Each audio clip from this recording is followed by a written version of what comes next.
Farmer chief minister, former finance minister அவங்க இங்கே வந்து கிரெடிபிலிட்டி பற்றி சொல்லியிருந்தாங்க. அவங்களுக்கு ஒரு இன்ஃபர்மேஷன், அவங்க காலத்தில் அவங்க ப்ரெசன்ட் பண்ண 2021-22 ஸ்டேட் ஓன் டேக்ஸ் ரெவென்யூவில் இந்த மாமன்றத்தில் அவங்க சப்மிட் பண்ணது வந்து 1,35,641 கோடி ரூபாய் என்று சொல்லியிருக்கிறீங்க.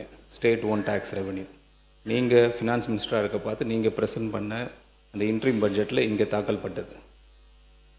அதுக்கு அடுத்த வந்த government, DMK government, honourable former finance minister அவர்கள், பிடிஆர் அவர்கள் அவங்க சப்மிட் பண்ணதில் ரிவைஸ் பட்ஜெட் எஸ்டிமேட்டில் 21-22 ஆண்டில் 1,26,644.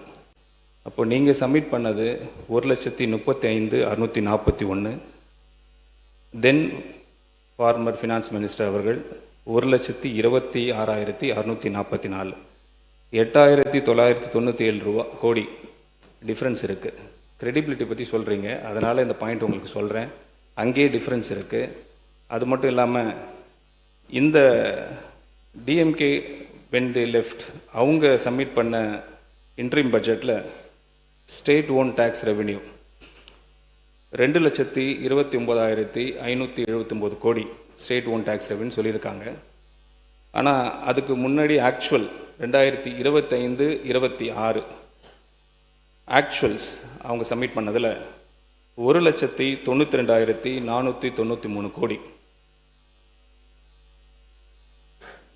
8% இருந்தது அந்த 2025-26. இன்ட்ரீம் பட்ஜெட்டில் before the left the government 19% jump கொடுத்துட்டு போயிருக்காங்க.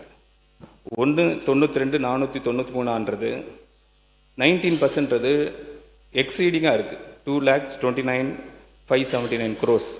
இப்போ நாங்கள் ரிவைஸ் பட்ஜெட்டில் சப்மிட் பண்ணது பிஸ்னஸ் ஆஸ் யூஷுவல் அப்படின்றது 11% நாங்கள் தாக்கல் பண்ணியிருக்கிறோம். அதாவது 2,14,990 rupees, 90 crores. அந்த அடிப்படையில் நாங்கள் சப்மிட் பண்ணியிருக்கிறோம். நாங்கள் ஹானஸ்ட்டாக டிரான்ஸ்பரண்ட்டாக இருக்கணும்னு சொல்லிட்டு பிஸ்னஸ் ஆஸ் யூஷுவல் இதில் கொடுத்துருக்குறோம். ஜம்ப் பண்ணி நாங்கள் கொடுக்கல. 8%ன்றது 19% ஹியூஜ் க்ரோத்து. டிரான்ஸ்பரண்ட்டாக இருக்கிறதுனால ஹானஸ்ட்டாக நாங்கள் சப்மிட் பண்ணியிருக்கோம். For your information. தேங்க்யூ.